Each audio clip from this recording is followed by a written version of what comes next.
All right, good evening, everyone. Hey. My presentation is going to be on McNally's chapter 2, and that chapter is based on performing, which is really appeals to me because I am a performance major, or I was a performance major a while ago. So let's just get right into the chapter. Okay. First of all, let's define what performing is. All right. So realizing artistic ideas and work through interpretation and presentation. And every music teacher's goal, every single music teacher's goal should be to foster a love for music making. So in whatever we do, we're trying to foster a love for making music. Okay?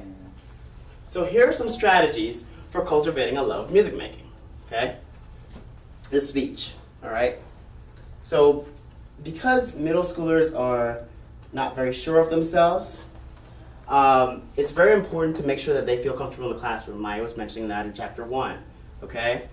So you just give them a set of promises that you're never gonna put them in a situation where you're gonna embarrass them, where you're gonna make them feel ashamed of themselves, where you're gonna make them feel uncomfortable. You're always going to make sure that you say things to them that build them up and not tear them down. So make sure you give your students the assurance that they are absolutely safe in music class, okay? And that goes to the next topic, establishing a safety net, okay? They hate being laughed at.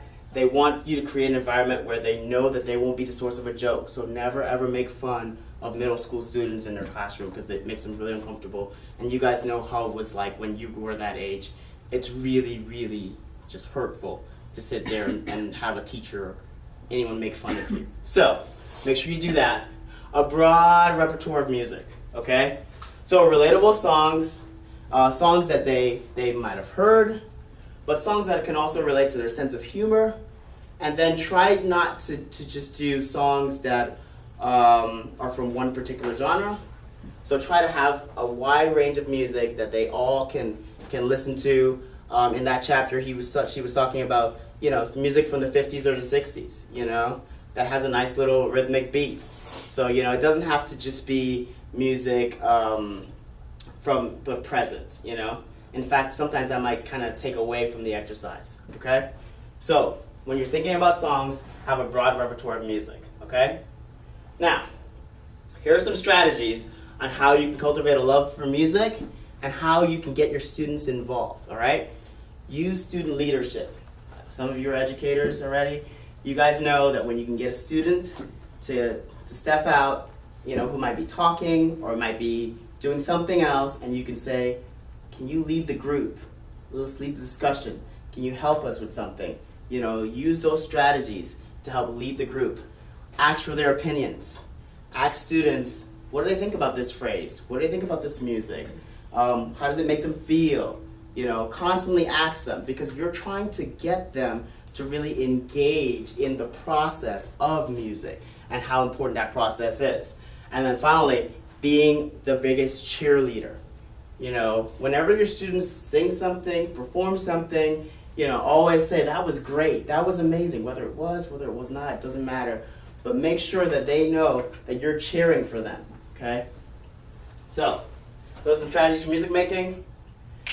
Importance of singing. We know that we have boys in middle school that are, kind of a strange transitional part of the time where their voice is crackling and changing. So be very attentive to the range, okay? Emphasize posture, how they should stand, how they should sit, okay?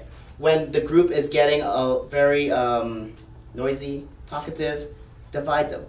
Make sure that you can get them into groups where you separate boys and girls, and then have them come back at the very end of the class where they can come back and do the entire song. So you can start with them singing as a whole group, divide them into groups, and then bring them back together at the very end.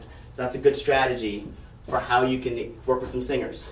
Be creative and let them be creative with their voices. Let them experience their voices. Remember, you're trying to cultivate a love of music making. And then sing in the native language, Try to find a translation and then try to find those phrases, make them fit to our language of English. It makes it a lot easier. All right? Tips for instrumental playing. So we just had tips for singing, then we have tips for instrumental playing. teach them rest position. If you guys work in the schools, you guys know rest position is your best friend. You know, just, you know, the mallets, you know, I do shoulder holders, you know, or, you know, mummy or whatever. Just teach them how to have a proper resting position. It'll save you a ton of time. You know, everyone doesn't need to play at the same time. It can be half of the class or another half of the class. Plan the activity in several ways, which means, you know, try to have several strategies because you might have a class that might need to move more, right? And then teach the instrumental parts from notation. Remember, we're trying to affiliate sight with action. So make sure that you're teaching notation. And then encourage kids to sing while they play. In the chapter, they always mention that you'll be surprised children who refuse to sing during the singing portion of the class, they might actually sing along while you're playing the instrument. So pay attention to that. Play the instruments at the end of the lesson. It's always like a reward, okay? Do that at the very end. And then leave time at the end of the lesson for students to help clean up. It's really important that students have a sense of responsibility for what they're doing, all right? So, assessment. It's the fun time, all right? So, write down these variables on your paper. Dynamics, tempo, articulation, and voicing, okay? And I'm gonna play a couple of familiar songs, all right? And I want you guys to tell me what you're experiencing, okay?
Tell me, you know, some things under dynamics. What did you guys put under the first version of the song that I played?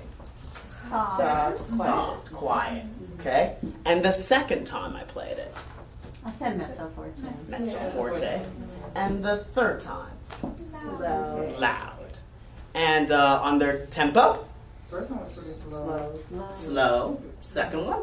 She said fast. A little moderate. Yeah, a little more moderate, yeah. Mid-tempo. And the third one? Medium fast. Okay, let's do quickly. Articulation? Legato. Second one? Third one? Staccato. Staccato. And voicing? First one was minor. Minor. Second one? Major.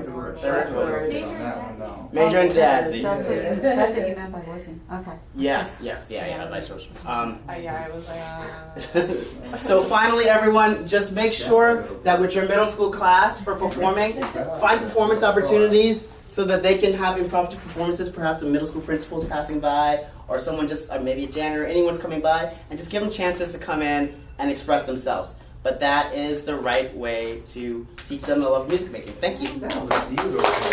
Thank you.